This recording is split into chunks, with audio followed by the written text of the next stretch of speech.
산속으로 들어갔어요. 근데 그만 길을 잃게 되어졌습니다. 휴대폰 배터리는 이미 다 소진되었고 딸랑 물 한 병 그거밖에 남지 않았어요. 근데 점점 해가 기울어지고 밤이 다가왔습니다. 외롭고 무섭고 떨리고. 근데 어떻게 그냥 산을 계속 헤매는데 길을 못 찾는 것 있죠. 그러다 밤이 깊어갔어요. 그냥 제자리만 계속 맴돕니다. 얼마나 두렵고 무섭고 떨리든지. 근데 그런 밤을 보내고 있는데 불현듯이 어릴 때 할머니 따라 교회를 다닌 적이 있는데 그 할머니가 늘 이 손자를 데리고 네가 위험할 때 무서울 때 하나님의 이름을 불러보라라고 하는, 갑자기 그 생각이 나서 그는 무릎을 꿇고 하나님 하고 이 하나님의 이름을 불렀다고 합니다. 근데 그러고 나서 얼마 못 되어서 저 멀리서 불빛이 비치는데 구조대가 찾아온 거예요. 이 얘기는 가이드 포스트지에 실려서 세상에 알려졌습니다. 여러분은 위기 혹은 불안하고 떨리고 심할 때는 공황 정세까지 찾아올 때에 그때 여러분은 어떻게 평화를 찾습니까? 어떻게 도움을 얻습니까? 일반적으로 사람이 위기 가운데에 뭘 의지하고 뭘 찾는가 하는 건 그 사람의 신앙이라고 합니다. 오늘 성경 요엘서 2장 32절을 보면은요, 이런 말씀이 나옵니다. 누구든지 여호와의 이름을 부르는 자는 구원을 얻으리니. 뭘 얻는다고요? 어떻게 하면요? 여호와의 이름을 부르는 자는. 그러면 여호와의 이름이라는 게 도대체 뭔가? 김성규 할 때 그 이름은 도대체 뭔가? 근데요, 히브리 사람들의 개념은 이름은 그 사람의 본질이라고. 그러니까 그 사람의 인격, 그 사람의 성품, 그 사람의 신앙, 이런 본질과 그 이름을 동일히 여긴다는 거예요. 그래서 그 이름의 명예를, 이름을 더럽혔다, 여호와의 이름을 망령되이 일컫지 않는다, 이런 건 그 존재와 그 이름을 동일하게 여기기 때문에 오는, 그래서 내 이름을 더럽히지 않으려고, 그 이름 되면은 그 사람은 신실한 그리스도인, 참 제자, 그 명예, 그 본질, 그 인격 같이 함유되어져 있는 개념으로서의 누구든지 여호와의 이름을 부르는 자는 구원을 얻으리라 라고 하는 겁니다. 자, 근데 성경을 보면은요, 유대인들이 참 많은 역사 가운데 어려움을 겪어옵니다.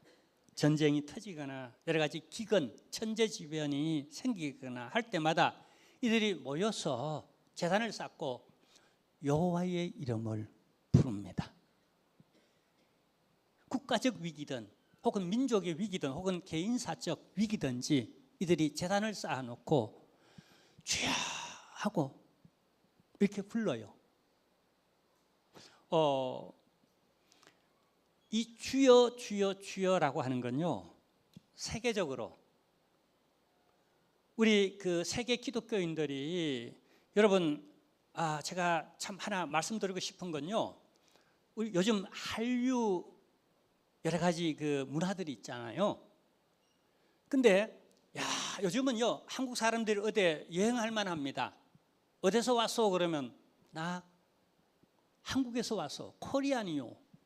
그러면 아이고 눈이 동그래집니다. BTS 아느냐? 그럽니다. 나 BTS 잘 몰라요. 그냥 하도 들어가지고 이제는 BTS 그냥 사람 하나하나 몰라도 그냥 이름은 알아요. 나 안다 그럽니다. 그럼 또 정국이 아느냐? 그럽니다. 정국이 누군지 몰라요. 그래도 그냥 하도 많이 들어가지고 그냥 정국이 안다고. 그러면 놀래가지고 와, 정국이 아느냐고 나를 정국이 대하듯이. 근데 여러분, 우리 한류의 제일 원조가 뭔지 알아요? 원조는요, 우리 선교사님들이에요. 세계 어느 나라 가든지 어느 족속으로 가든지 우리 한국 선교사가 없는 데가 없는 것 같아요. 제가 알기로는 한류에. 그리고요, 세계 모든 교회 목회자들이, 제가 언제 한번 미국에 가서 어떤 미국의 그 백인 교회를 제가 들렀는데, 그 목사님이 지난주에 한국에 갔다 왔다는, 그걸 얼마나 자랑하는지 몰라요. 그러니까 한국에 한번 왔다 가는 게 세계 교회 안에서 그게 얼마나 프라이드가 되고 자랑이 되는지. 이제 그 가운데 한국에 흐르는 영성이 있어요. 그래서 제가 가면은 코리안 프레이어, 그러니까 한국식 기도를 해주세요 그러는 거예요, 저한테. 근데 한국식 기도, 코리안 프레이어가 뭔지 아세요? 주의 이름을 부르는 거예요. 주여 주여 주여 하고 주여 3창 부르는 것도 있죠. 이게 코리아 프레이어예요. 세계적으로 이게 특허나 있고요. 그 영성 쫙 깔려져 있어요. 이번에 필리핀 가서도 한번 그냥 가서 한번 주여 3창 한번 하자고 할 거예요. 주여 주여 주여. 그때 성령의 하여튼 불같은 역사가 일어나도록, 복음에 놀라운 그 물이 바다를 덮은 것 같이 그 회중들에게 복음이 인정되고 예수 십자가가 인정되어지는 그 순간을 우리 함께 같이 비전을 가지고 기도에 동참해 주시기를 바랍니다. 할렐루야. 여러분, 우리 기독교 역사 가운데에 성령님이 임한 이 성령 강림의 사건은요, 대단한 사건입니다. 어느 정도 대단한 사건인가 하면은요, 예수 그리스도의 초림 사건, 크리스마스 아시죠? 그 사건만큼씩이나 비견될 정도로 성령이 임한 사건은 굉장한 사건이에요. 근데 이 현상이 일어났을 때에 예수님께서 승천하시기 전에 너희가 몇 날이 못 되어 그냥 또 다른 보혜사 성령이 오실 거라라고, 너희가 성령 받아라라고, 그때까지 꼼짝하지 말고 예루살렘 떠나지 말고 그 자리를 지키라라고. 근데 약속하신 성령께서 쥐야 하고 기도할 때에 또 다른 보혜사인, 구원자인, 삶의 구원자인, 종말의 시대에 우리가 승리하며 살아갈 또 다른 보혜사, 이 구세주가 영으로 임해서요.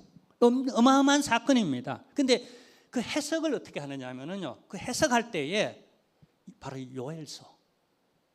요엘서를 가지고 베드로가 그 온 회중들 앞에서 이들이 방언을 하고 예언을 하고 막 그냥 성령에 불 받아가지고 성령의 역사가 일어나서 그냥 희한한 일들이 막 그냥 그 현상들이 나타나니까 다들 눈이 동그래져가지고 이제까지 이런 일이 없었는데 이상하다, 왜 이렇지라고 할 때에 이 요엘서를 여러분 인용하면서 베드로가 그날에 누구든지 주의 이름을 부르는 자에게 성령께서 임하셔서 남녀 종들에게 물 붓듯이 그냥 성령을 부을 것이라고 하는 이 예언의 성취다라고 이렇게 해석을 합니다. 그게 바로 베드로의 메시지였는데, 그 메시지의 핵심 중에 하나가 뭐냐면, 여러분 베드로 사도행전 2장 21절에 보면 이렇게 말합니다. 누구든지 주의 이름을 부르는 자는 구원을 얻으리라 라고 이렇게 말해요. 이 요엘서를 그대로 또 인용해서 그렇게 말하는 거예요. 근데요, 우리가 요엘서를 보면 요엘서는 총 3장으로 이루어져 있습니다. 짧은 성경이에요. 짧은 만큼 서론, 본론, 결론이 확실하다는 얘기예요. 서론은 뭐냐 하면은요, 재앙이 임하는 거예요. 우리 요엘서 1장 4절을 우리 한번 같이 읽어볼까요? 팥중이 남긴 것을 메뚜기가 먹고 메뚜기가 남긴 것을 너치가 먹고 너치가 남긴 것을 황충이 먹고. 여러분 메뚜기는 알겠는데 팥종이가 뭔지 아세요? 너치가 뭔지 아세요? 황충이는 들어봤습니까? 말라기를 읽으면서 11조 얘기하면서 황충이 와서 먹지 않도록, 전대에 구멍이 뚫리지 않고 황충이 와서 먹지 않도록 하나님 축복해달라고, 그 황충이에요. 근데 여러분 여기 이스라엘 사회는요, 농업 중심의 그런 경제가 돌아가는 그런 사회예요. 근데 이 경제적 타격에 있어서 메뚜기만큼, 저 그림 보죠. 저게 2020년도 중동에서 일어났던 현대에도 중동 지방에, 저게 2020년도 저게 연합뉴스라고 밑에 나와 있죠, 그죠? 제가 연합뉴스의 그 그림을, 사진을 제가 이제 픽업했는데요.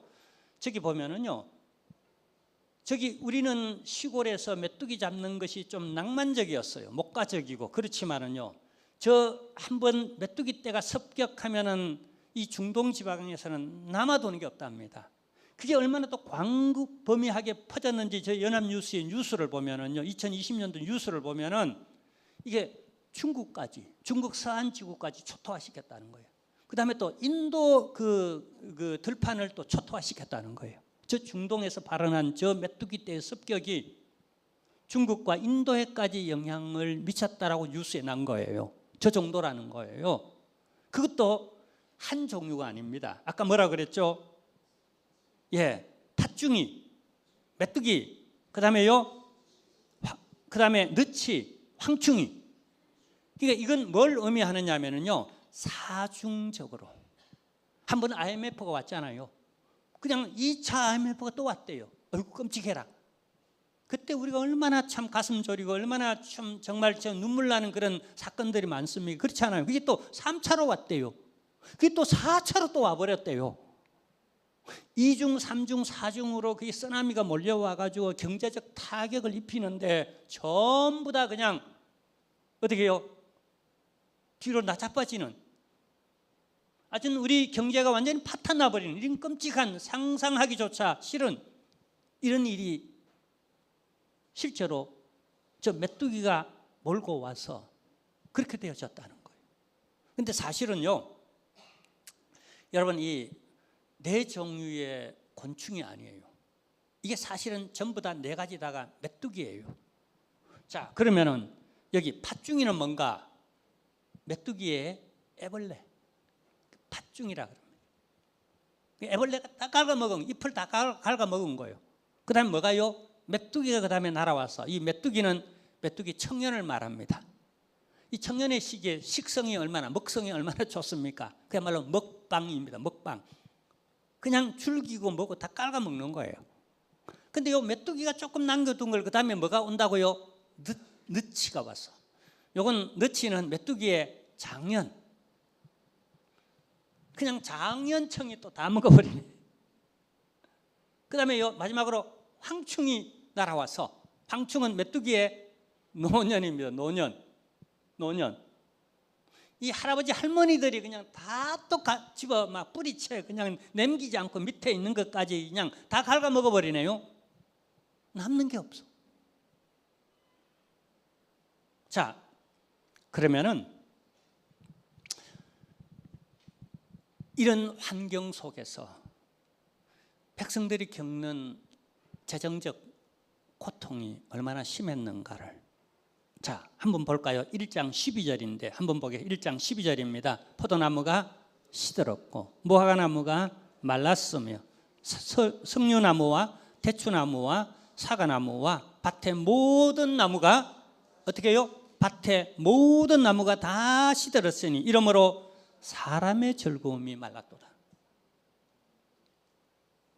농사를 시큰 지었는데 여기 나오는 나무들은 이스라엘 그 농업법에 있어서 가장 귀한 열매들이에요. 이 열매들이 뿌리채 다 말라서 그냥 하나도 없는 거예요. 그래서 보람도 없고 의미도 없고 땀 흘려 농사를 짓지만은 이게 그냥 얼마나 허무한지. 그래서 마음에 뭐가 없다고요? 즐거움이 말랐다.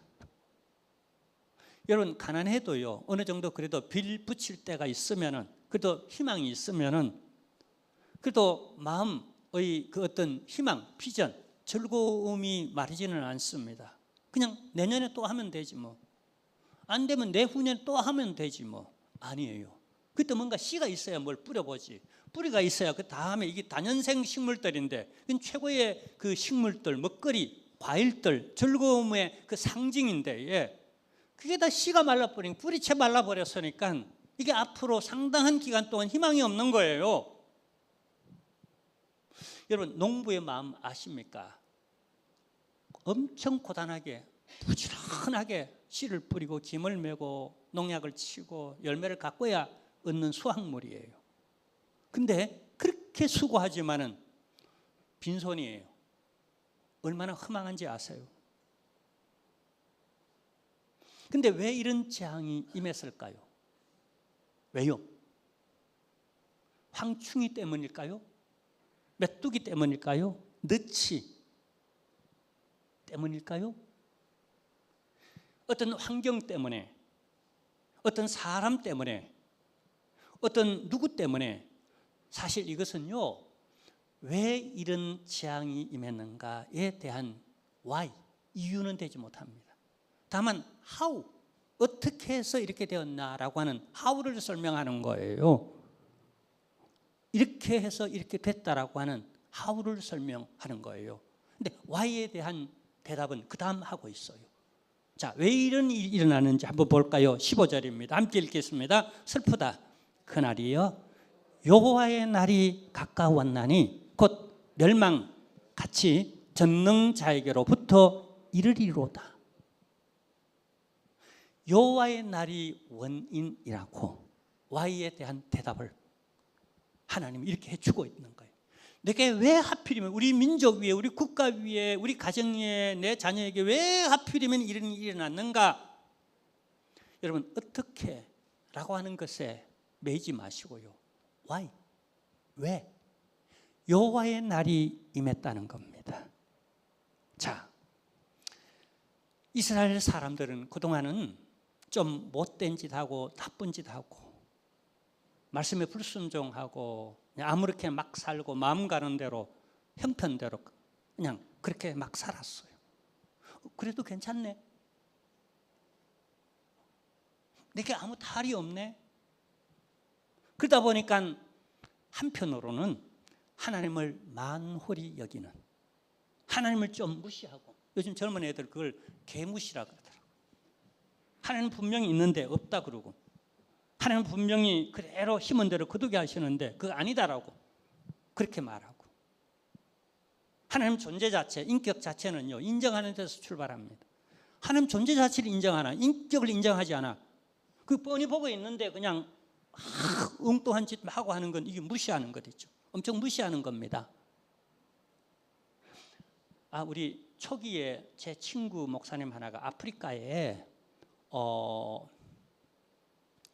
선교사로 갔는데 엄청 큰 경상남북도 지역보다 더 큰 지역인데 한국 사람이랑 자기 부부 딱 딸랑 뿐인데, 그런데 어떤 거기 이제 백인 한 분이 와 있었는데 백인 부인이 흑인들 있죠, 그죠? 흑인들 아프리카 사람들 이제 목욕 시중하는데 그 남자도 시중하더래요, 남자도. 근데 그 귀부인이 그냥 옷 다 벗고 이렇게 하더래요. 그 무슨 얘기인가 하면 사람이라고 생각하지 않는 것 있죠. 사람인데, 그 남자인데 사람이라고 생각하지 않고 그냥 다 벗고 그냥 목욕하는 거예요. 무슨 말인지 아시죠? 우리 하나님 다 벗고 있는데 하나님 앞에서 벌거벗은 수치스러운 짓을 하고 있다는 거예요. 이게 하나님을 얼마나 무시하는 거냐는 거예요. 인격적으로, 인격이 존재하고 그 전능하신, 전지하신 그 인격체로 지금 그 임재하여 바라보고 있는데,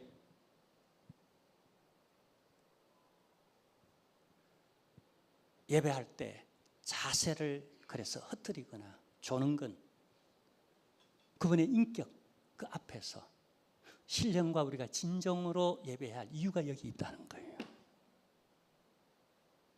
자, 근데 여호와의 날이 있다. 그래서 메뚜기 때가 온 거예요. 그래서 재앙이 임한 거예요. 자, 이게 바로 1장의 내용입니다. 3장인데 1장은 이렇게 시작해요. 재난으로 시작해요. 어마어마한 사람이 감당할 수 없는 여호와의 날이 임하는 거예요. 그러면 어떻게 해야 되는가? 그래서 2장이 있습니다. 2장은 뭔가? 한마디로 말하면 한번 따라할까요? 돌아오라. 돌아오라. 이 돌아오라는 말과 여러분 단어는 다르지만 의휘는 다르지만 같은 동의적 구절, 그 구절이 뭐냐 하면은요, 누구든지 주의 이름을 부르는 자는 구원을 얻으리라. 상황이 설정되어 있어요. 1장이 상황 설정되어 있어요. 위기입니다. 재앙입니다. 종말입니다. 근데 이 종말 가운데서도 누구든지 주의 이름을 부르는 자는 구원을 얻으리라. 고로 돌아오라. 돌아와서 여호와의 이름을 부르라. 자, 우리가 한번 보도록 하겠습니다. 2장 1절입니다. 함께 보겠습니다. 시온에서 나팔을 불며 나의 거룩한 산에서 경고의 소리를 질러 이 땅 주민들로 다 떨게 할지니 이는 여호와의 날이 이르게 됨이니라. 이제 임박하였으니. 자, 여러분 보세요. 여기 여호와의 날을 말하면서 지금 이들에게 경고를 하고 있습니다. 이건 협박이라기보다는요, 경고예요. 이 메시지는 이들로 하여금 재앙이 주목적이 아닙니다. 돌아오게 해서 여호와의 이름을 부르도록 하기 위한 그러한 하나님의 메시지라는, 또 다른 하나님의 복음의 메시지라는 사실이에요. 자, 근데 여러분 한번 보세요. 2장 12절. 2장 12절은 2장은 계속 이런 말씀들로 채워져 있습니다. 여호와의 말씀에 너희는 이제라도 금식하고 울며 애통하고 마음을 다하여 어떻게 해요? 내게로 돌아오라. 이게 바로 여호와의 이름을 부르라는 거예요. 이제까지는 경제를 의지했어요. 돈을 의지했어요. 돈이냐 하나님이냐. 그래서 하나님은 이 경제를 꽉 쳐버린 거예요. 그래서 이게 인생의 다가 아니다. 너희 인생을 생사화복을 주관하신 이는 물질이 아니고 이 나다라는 걸 하나님은 하나님의 나를 나타낸 거예요. 날 잡아 하나님의 날이라고 이렇게 나타낸 거예요. 자, 근데 이제라도라고 말합니다. 이제 여기에는 긴박감과 그리고 기회를 부여하는 거예요. 성경을 쭉 읽다가 보면은요, 신구약 성경을 쭉 읽다가 보면요, 믿음의 신실한 사람들이 갖는 자세, 그 자세에는요 늘 긴박한 긴장감이 있어요. 그래서 옷 매무새를, 내 영혼의 옷 매무새를, 신앙 인격의 옷 매무새를 흐트리지 않고 다시 한번 고쳐매는 이런 긴장감, 긴박감이 있어요. 왜요? 여호와의 날이 다가오니까. 왜요? 우리 주 예수 그리스도께서 푸른간에 오시는데 신부가 이렇게 나자빠 있지 않아요. 깨어서 등불 들고 오늘날에 대한 잠깐 인간이다 보니까 피곤하고 하다가 보니까 졸 수는 있지만은, 그러나 이 귀소리, 안테나, 신랑이 온다라고 하는 것에 긴박감을 다 가지고 있어요. 신구약 성경에 신실한 그 인물들을 쭉 지금 우리가 연구하면서 여기까지 왔잖아요. 근데 하나같이 구약의 인물들도 전부 다 어떻게 신실한 성도님들은 이 긴장감, 긴박감을 가지고 있어요. 이제라고 하는, 이제 오신다. 이제 여호와의 날이야. 어떤 일이 생기면 이게 여호와의 날이야. 그동안 여러모로 신호를 보냈지만, 여러 선지자를 보냈지만은 설마 그건 아닐 거야. 이렇게 비껴가려고 얼굴을 회피했어요. 그런데 하나님은 확실하게 여호와의 날을 정하고 한번 하나님을 인정할 수밖에 없는, 물이 바다를 덮은 것과 같이 여호와를 인정할 수밖에 없는 그날을 딱 잡아서 이게 여호와의 날이에요. 2중, 3중, 4중으로 꽉 쳐내니까 이건 손을 들 수밖에 없는 그날, 하나님의 공의, 그동안 마오돌이 여겼던, 이 정도는 괜찮을 거야 했던 사람들이 확실히 하나님을 드러내는 그날이고, 그리고 낮아진 것은 하나님 높이고, 스스로 높아진 것은 낮추는, 그리고 그 성실하게 산 사람들에 대한 하나님의 보상. 그날에 누구든지 여호와의 이름을 부르는 그에게는 내가 회복시킨다. 그 그 회복이요 영적으로 오기도 하고 그 3장의 얘기는 그 얘기입니다. 돌아오는 자를 향한 하나님의 약속입니다. 경제적 회복과 더불어서 건강과 가정과 그리고 영적 회복을 약속하는 게 그래서 3장으로 단순하지만 아주 임팩트 있게 그렇게 전하고 있어요. 자, 그 가운데에 우리가 여기 돌아온다, 여호와의 이름을 부른다라고 하는 것의 의미를 자 13절, 2장 13절에는 이렇게 메시지를 주고 있습니다. 함께 보겠습니다. 너희는 옷을 찢지 말고 그 다음에요 마음을 찢고 그 다음에 너희 하나님 여호와께로 돌아올지어다. 그는 은혜로우시며 자비로우시며 노하기를 더디하시며 이내가 크시사 뜻을 돌이켜 재앙을 내리지 아니하시리니. 자, 두 가지입니다. 돌아와야 할 일, 진정성 있게 내가 돌아와야 할 일에는 두 가지 의미를 담고 있어요. 하나는 회개하라는 의미와 하나는요 왜 돌아와야 되는가. 우리가 회개한다는 말은 본래 어떤 가야 할 길에서 탈선해 있다는 거예요. 이게 타락이고 이게 죄예요. 그리고 그게는 사고가 반드시 일어납니다. 선로 위를 열심히 달릴 때 그게 편안하고 그게 아름다운 거예요. 근데 그걸 탈선했을 때는 그게 끔찍한 그냥 그 비참한 광경이 펼쳐지는 거죠. 그래서 돌아와야 할 이유가 거기 있고 또 하나는 여러분 하나님 당신 존재 그 자체가 여호와이기 때문에. 자, 다시 말하면요 요엘이라는 이름의 뜻은 여러분 이렇습니다. 자, 엘이라는 뜻은요 하나님이라는 뜻입니다. 그 다음에 여기 요라는 말은 여호와라는 뜻입니다. 그러니까 요엘이란 말은 여호와는 하나님이시다, 이 의미를 가지고 있어요. 자, 근데 이 하나님의 본성이 뭐예요? 은혜로우시고 노하기를 더디하시며 인애가 크시며 어떻게 해요? 여러분 불쌍히 여기시는 그 은혜가 풍성하신 사랑이 많으신 하나님의 그 본성이 있기 때문에 그분에게는 내가 돌아오면은 살 길이 있다는 거예요. 이 재앙 가운데서 이 위기 가운데서 그냥 이 또한 지나가리라고 막연히 기다리는 게 아니라 그분 앞에 돌아오는 또 하나의 기회라는 거예요. 그래서 이제라는 단어를 씁니다. 이제라고 하는 단어는 다음에라고 하는 여지를 어떻게 해요? 그 공백을 없애버립니다. 지금 그 긴박성을 가지고 지금 당장 이 자리에서 내가 돌아와야 산다는 거예요.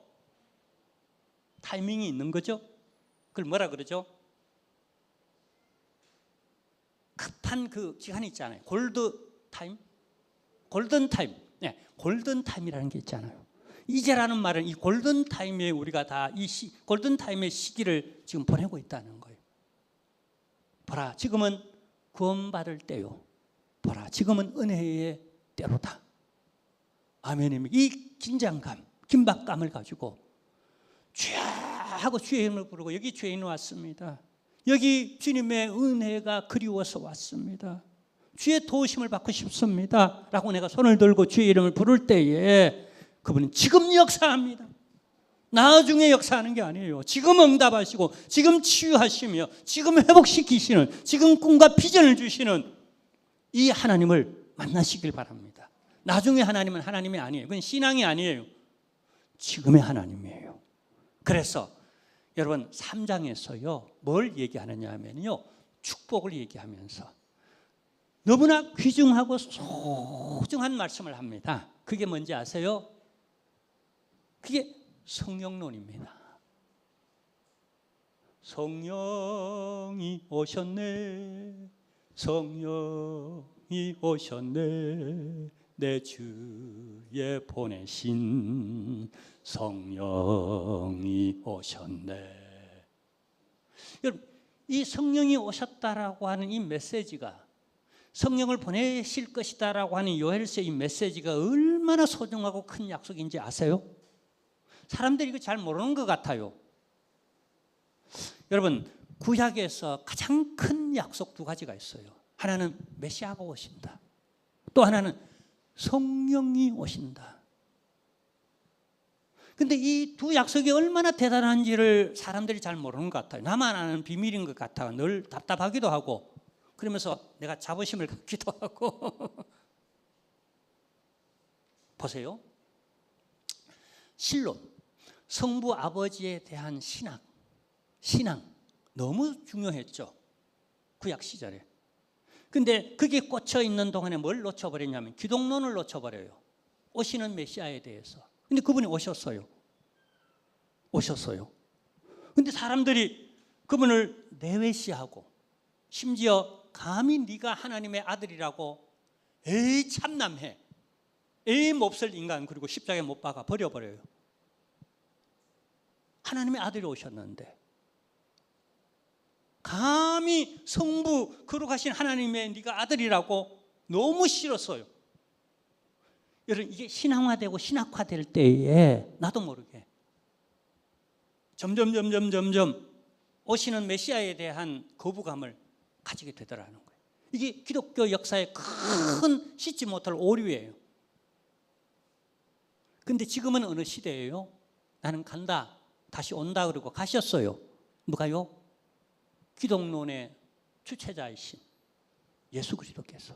그리고 내 대신에 내가 아버지와 아들로부터 내가 또 다른 보혜사, 예수님이 이 땅에서 하셨던 모든 그 우리를 돕는 모든 역사, 또 다른 보혜사이신 내가 해야 할 일들을 내 아버지가 구약에 해왔고 신약에 예수님 시대에 예수님이 했던 그 모든 일을 너희에게 도와주실 너희의 스승 성령을 보내줄 거다라고.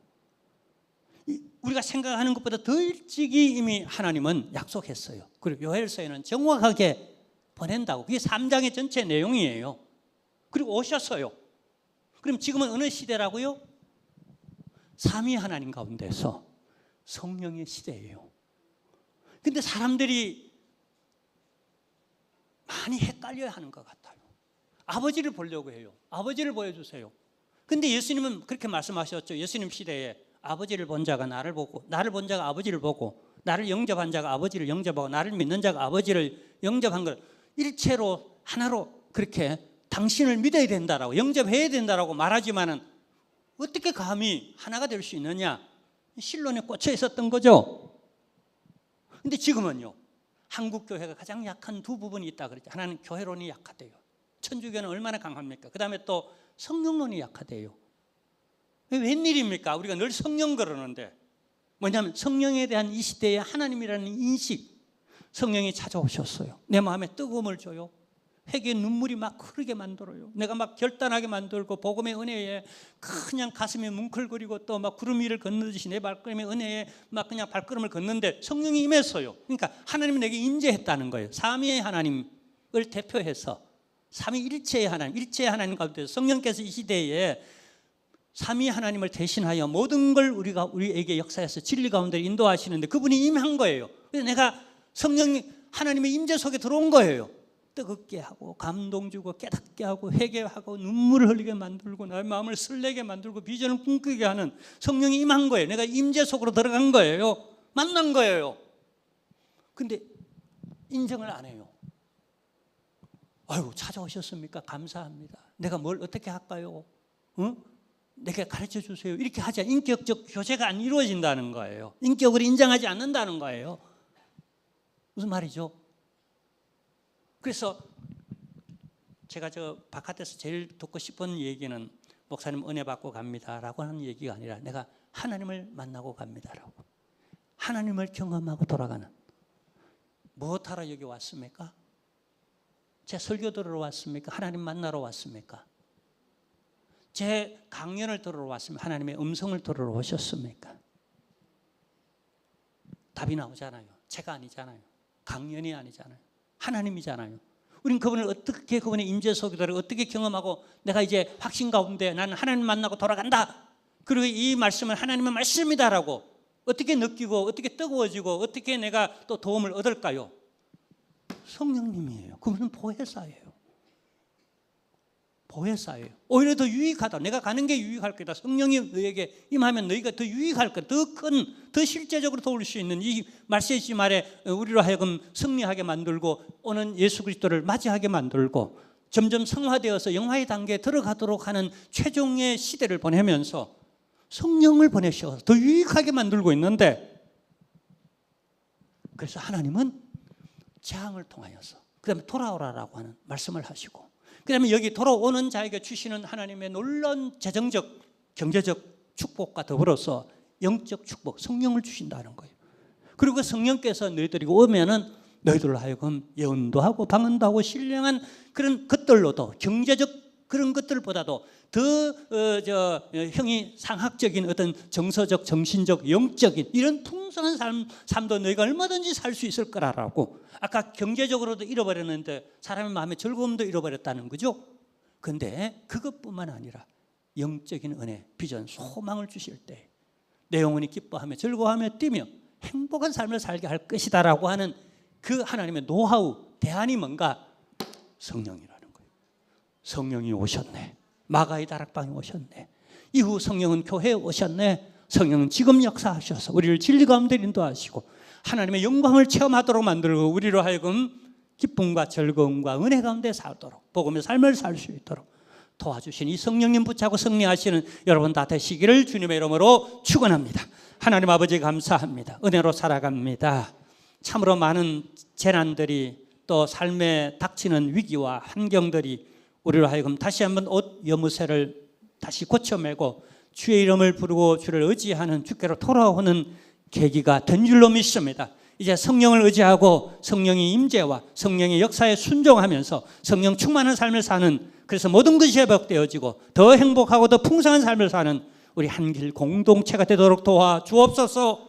예수님의 이름으로 기도하옵나이다.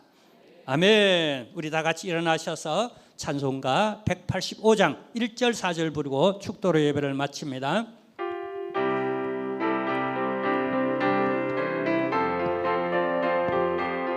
이 기쁜 소식을 온 세상 전하세. 아멘. 이 기쁜 소식을 온 세상 전하세.